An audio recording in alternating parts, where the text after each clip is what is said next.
నమోదవుతుంది ప్రసాద్ గారు.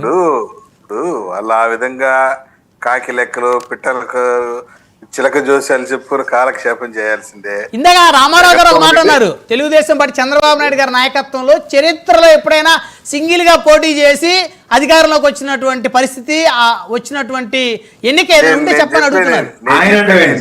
రమణారెడ్డి గారు ఆయన అంటే మీరు చెప్పండి, ఎప్పుడన్నా చరిత్రలో ఏ రోజన్నా చంద్రబాబు నాయుడు గారు ఒంటరిగా ఎలక్షన్లకు వెళ్ళి గెలిచిన సందర్భం ఉందా? సరే ఒక నిమిషం ఉండండి ప్రసాద్ గారు, మీరు చెప్పండి. ఇప్పుడు రాజకీయ పార్టీగా ఆయన వైఎస్ఆర్సీపీ పార్టీ తరపున మాట్లాడతాడు, లేకపోతే ఏలూరు ప్రసాద్ గారు టీడీపీ పార్టీ, మీరు చెప్పండి. మీరు మీకు ఏ పార్టీతో సంబంధం లేదు కదా. అవును, చరిత్రలో చంద్రబాబు నాయుడు ఏ రోజన్నా ఒంటరిగా ఎన్నికలకు వెళ్లి గెలిచిన సందర్భం, ఆయన అధికారంలోకి వచ్చిన ప్రతి సందర్భంలోనూ కూడా భారతీయ జనతా పార్టీ అయితే ఖచ్చితంగా ఆయనకి అదే చెప్పారు. ఆయనతో పాటు ఉంది ఎన్నికల్లో చెప్పారు కదా. దాంట్లో అందులో 14-24లో జనసేన వారు కలిసి 39% అనేది జగన్మోహన్ రెడ్డి రాసుకున్నటువంటి రాజ్యాంగంలో లెక్కల, లేకపోతే సాక్షాత్తు ఎలక్షన్ కమిషన్ ఇచ్చినటువంటి లెక్కల. ఒక నిమిషం ఆగండి వెంకటేష్ గారు, 39 కాదండి 38.7% కానీ అనుకుందాం సార్. మీ లెక్క ప్రకారం 30 అనుకుందాం.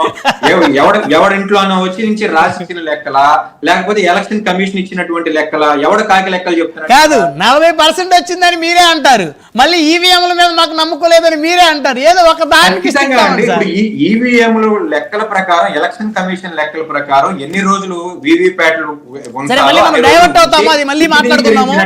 ప్రతి ఒక్కరు ఎలక్షన్ కమిషన్ అనేవాళ్ళు లాగా 10 రోజులకి మాఫీ చేస్తే ఎలక్షన్ కమిషన్ల మీద ఒత్తిడి ఉన్నప్పుడు పరిస్థితుల్లో వెంకటేష్ గారు అసలు సబ్జెక్ట్ పక్కదో సబ్జెక్ట్ మళ్ళీ మాట్లాడదాం, ఇంకొక అంశంలో చర్చిద్దాం. ప్రసాద్ గారు మీరు కంక్లూజన్ ఇవ్వండి. సప్తగిరి ప్రసాద్ గారు, ఓడిపోయిన ఆవేదనలు ఎన్నెన్నో పిట్టకథలు పిట్ట లెక్కలు ఇవన్నీ చెప్తుంటారు వాళ్ళు. సింగిల్ గా రండి, ఒంటరిగా రండి, కూటమిగా రావద్దు, ఎన్నో మాట్లాడుతుంటారు వాళ్ళు. మనం దానికి ఏం సమాధానం వ్యూహంలో. వెంకటేష్ గారు మీరు ఆగండి.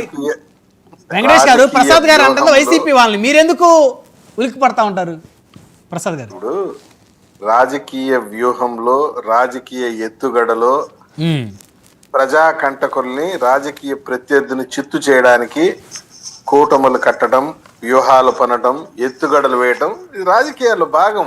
కాదు ప్రసాద్ గారు, ఈ సందర్భంగా ఒక వైకాపా ఎన్నికలప్పుడు జెండాలు జత కట్టడమే మీ అజెండా, జనం గుండెల్లో గుడి కట్టుకోవడమే వారి అజెండా అని పెద్ద ఎత్తున ప్రచారం కూడా చేశారు. అప్పట్లో ప్రచారం చేశారు, పాటలు పాడుకున్నారు. అన్న సింగిల్ గా వస్తాడన్నాడు ఒక ఆయన, పులి వదలు పులిరా అనేది పులిరా అనే పాటలు ఇవన్నీ జనం మైండ్ లోకి ఎక్కలేదు సార్. అవి సార్ సింపుల్ గా ఒకటే అడుగుతున్నాను, 2019లో నిన్ను అశేషమైనటువంటి మెజారిటీతో ప్రజలు నీకు అధికారం కట్టబెట్టారు. నువ్వేమన్నావు? నేను 30 ఏళ్ళు అధికారంలో ఉంటానన్నావు. ఎస్, ఒక నాయకుడు ఇప్పుడు for example take the case of Naveen Patnaik garu 5 times continuous chief minister ఉన్నాడు ఆయన. Take the case of Mamata Banerjee 3 times. అదేవిధంగా take the case of Jyoti Basu garu 5 times continuous గా చీఫ్ మినిస్టర్ ఉన్నారు. వాళ్ళంతా ఎలా సక్సెస్ అవ్వగలిగారు? నువ్వు చెప్పావు కదా నేను 30 years చీఫ్ మినిస్టర్ ఉంటానని. నీ ప్రజలు కరెక్ట్ గా చెప్పాలంటే 2 సంవత్సరాలకి వెక్స్ అయిపోయారు నీ యాటిట్యూడ్ తో. కానీ మీకేదో సర్వేలో కూడా 70 నియోజకవర్గాల్లో అసంతృప్తిగా ఉన్నారని చెప్పేసి ఇందాక రామారావు గారు చెప్తున్నారు. మాకు వచ్చిన సర్వేలో 175 నియోజకవర్గం మళ్ళీ మేము బలపడ్డామని ఉంది. సర్వేలు మొన్నటి మీకు విషయం తెలుసా? ఎలక్షన్ కు ముందు ఆయన ఎవరు ఒక సర్వే రిలీజ్ చేశాడు.